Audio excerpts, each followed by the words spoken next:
ಎಲ್ಲರಿಗೂ ನಮಸ್ಕಾರ. ನನ್ನ ಹೆಸರು ಅಕ್ಷತಾ ಮೇತ್ರಿ. ನಾನು ಇಂದು ನಿಮಗೆ ವಿಜ್ಞಾನ ವಿಷಯವನ್ನು ಬೋಧಿಸುತ್ತೇನೆ. ಜೀವಕೋಶದ ರಚನೆ ಮತ್ತು ಕಾರ್ಯಗಳ ಬಗ್ಗೆ ನಾವಿಂದು ತಿಳಿದುಕೊಳ್ಳೋಣ.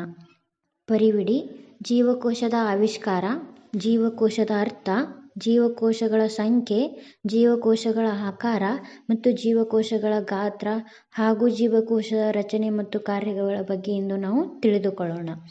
ಜೀವಕೋಶದ ಆವಿಷ್ಕಾರ: ರಾಬರ್ಟ್ ಹುಕ್ ಅವರು 1665ರಲ್ಲಿ ಒಂದು ಸರಳ ವರ್ಧಕ ಉಪಕರಣದ ಸಹಾಯದಿಂದ ಕಾರ್ಕ್ನ ತೆಳುವಾದ ಬಿಲ್ಲೆಗಳನ್ನು ವೀಕ್ಷಿಸಿದರು. ಕಾರ್ಕ್ ಎಂಬುದು ಮರವೊಂದರ ತೊಗಟೆಯ ಭಾಗ. ಅವರು ಕಾರ್ಕ್ನ ಬಿಲ್ಲೆಗಳಲ್ಲಿ ವಿಭಾಗಿಸಿದ ಪೆಟ್ಟಿಗೆಯಂಥ ರಚನೆಗಳನ್ನು ಗುರುತಿಸಿದರು. ಪೆಟ್ಟಿಗೆಗೆ ಸೆಲ್ ಎಂಬ ಪದವನ್ನು ಹುಕ್ ಟಂಕಿಸಿದರು. ಒಂದು ಅಂಗದ ಮೂಲಭೂತ ರಚನಾತ್ಮಕ ಘಟಕವೇ ಜೀವಕೋಶ. ಇವರೇ ರಾಬರ್ಟ್ ಹುಕ್ ಅವರು. ಜೀವಕೋಶದ ಅರ್ಥ: ಕಟ್ಟಡದಲ್ಲಿನ ಇಟ್ಟಿಗೆಗಳು ಮತ್ತು ಜೀವಿಗಳಲ್ಲಿನ ಜೀವಕೋಶಗಳು ಎರಡೂ ಮೂಲಭೂತ ರಚನಾತ್ಮಕ ಘಟಕಗಳು. ಕಟ್ಟಡಗಳು ಒಂದೇ ರೀತಿಯ ಇಟ್ಟಿಗೆಗಳಿಂದ ಕಟ್ಟಲ್ಪಟ್ಟಿದ್ದರೂ ವಿಭಿನ್ನ ವಿನ್ಯಾಸ, ರೂಪ ಮತ್ತು ಗಾತ್ರವನ್ನು ಹೊಂದಿರುತ್ತವೆ. ಅದೇ ರೀತಿ ಜೀವಿಗಳ ಪ್ರಪಂಚದಲ್ಲಿ ಜೀವಿಗಳು ಪರಸ್ಪರ ವಿಭಿನ್ನವಾಗಿದ್ದರೂ ಜೀವಕೋಶಗಳಿಂದ ಉಂಟಾಗಿದೆ. ಜೀವಿಗಳಲ್ಲಿನ ಜೀವಕೋಶಗಳು ನಿರ್ಜೀವ ಇಟ್ಟಿಗೆಗಳಂತಲ್ಲದೆ ಸಂಕೀರ್ಣ ಜೀವಂತ ರಚನೆಗಳಾಗಿವೆ. ಜೀವಕೋಶಗಳ ಸಂಖ್ಯೆ: ಒಂದಕ್ಕಿಂತ ಹೆಚ್ಚು ಜೀವಕೋಶದಿಂದ ಉಂಟಾದ ಜೀವಿಗಳಿಗೆ ಬಹುಕೋಶೀಯ ಜೀವಿಗಳು ಎನ್ನುವರು. ಬಹು ಎಂದರೆ ಅನೇಕ, ಕೋಶೀಯ ಎಂದರೆ ಜೀವಕೋಶ. ಒಂದೇ ಜೀವಕೋಶದಿಂದಾದ ಜೀವಿಗಳನ್ನು ಏಕಕೋಶೀಯ ಜೀವಿಗಳು ಎನ್ನುವರು. ಏಕ ಎಂದರೆ ಒಂದು, ಕೋಶೀಯ ಅಂದರೆ ಜೀವಕೋಶ.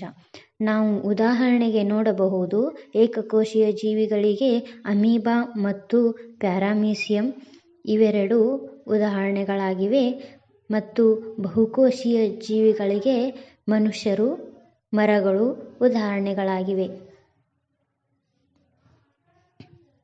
ಈಗ ನಾವು ಅಮೀಬಾ ಮತ್ತು ಪ್ಯಾರಾಮೀಸಿಯಂನ ಚಿತ್ರವನ್ನು ನೋಡಬಹುದು.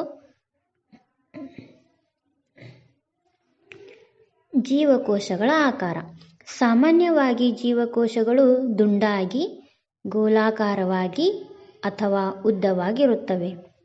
ಜೀವಕೋಶಗಳ ಗಾತ್ರ: ಅತ್ಯಂತ ಚಿಕ್ಕ ಜೀವಕೋಶ ಬ್ಯಾಕ್ಟೀರಿಯಾದಾಗಿದ್ದು 0.1 ರಿಂದ 0.5 ಮೈಕ್ರೋಮೀಟರ್ ಅಳತೆ ಹೊಂದಿದೆ.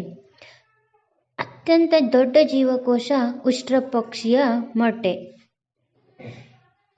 ಅದು 170 mm ರಿಂದ 130 ಮಿಲಿಮೀಟರ್ ಅಂದರೆ 130 mm ಅಳತೆ ಹೊಂದಿದೆ. ನಾವು ಈಗ ಮನುಷ್ಯರಲ್ಲಿನ ಗೋಲಾಕಾರದ ಕೆಂಪು ರಕ್ತ ಕಣಗಳು ಮತ್ತು ಕದರಿನಾಕಾರದ ಸ್ನಾಯು ಜೀವಕೋಶಗಳನ್ನು ನೋಡಬಹುದು. ಕೆಂಪು ರಕ್ತ ಕಣಗಳು ಗೋಲಾಕಾರದ ಜೀವಕೋಶಗಳಿಗೆ ಉದಾಹರಣೆಯಾಗಿವೆ ಮತ್ತು ಕದರಿನಾಕಾರದ ಸ್ನಾಯುಗಳು ಉದಾಹರಣೆಯಾಗಿವೆ.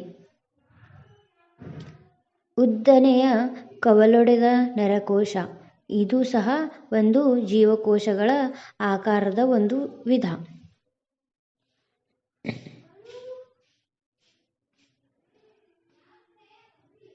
ಈಗ ನಾವು ಉಷ್ಟ್ರಪಕ್ಷಿಯ ಮೊಟ್ಟೆಯನ್ನು ನೋಡಿದ್ದೇವೆ. ಇದು ಅತ್ಯಂತ ದೊಡ್ಡ ಜೀವಕೋಶ. ಜೀವಕೋಶದ ರಚನೆ ಮತ್ತು ಕಾರ್ಯ: ಪ್ರತಿಯೊಂದು ಅಂಗವು ಅಂಗಾಂಶಗಳೆಂದು ಕರೆಯಲ್ಪಡುವ ಸಣ್ಣ ಭಾಗಗಳಿಂದ ಉಂಟಾಗಿದೆ. ಒಂದು ಅಂಗಾಂಶವು ಒಂದು ನಿರ್ದಿಷ್ಟ ಕಾರ್ಯವನ್ನು ನಿರ್ವಹಿಸುವ ಒಂದೇ ರೀತಿಯ ಜೀವಕೋಶಗಳ ಒಂದು ಗುಂಪು. ಒಂದು ಜೀವಿಯಲ್ಲಿನ ಜೀವಕೋಶವು ಆ ಜೀವಿಯ ರಚನಾತ್ಮಕ ಮೂಲ ಘಟಕವಾಗಿದೆ. ಒಂದು ಸಸ್ಯದ ವಿಭಿನ್ನ ಅಂಗಗಳು ನಿರ್ದಿಷ್ಟ ಅಥವಾ ವಿಶಿಷ್ಟ ಕಾರ್ಯಗಳನ್ನು ನಿರ್ವಹಿಸುತ್ತವೆ. ಜೀವಕೋಶದ ಭಾಗಗಳು: ಜೀವಕೋಶಗಳಲ್ಲಿ 4 ಭಾಗಗಳಿವೆ: ಕೋಶಪೊರೆ, ಕೋಶದ್ರವ್ಯ, ಕೋಶಕೇಂದ್ರ, ಕೋಶಕೇಂದ್ರ ಪೊರೆ. ಈಗ ನಾವು ಮನುಷ್ಯನ ಕೆನ್ನೆಯಲ್ಲಿನ ಜೀವಕೋಶದ ಚಿತ್ರವನ್ನು ನೋಡಬಹುದು. ಧನ್ಯವಾದಗಳು.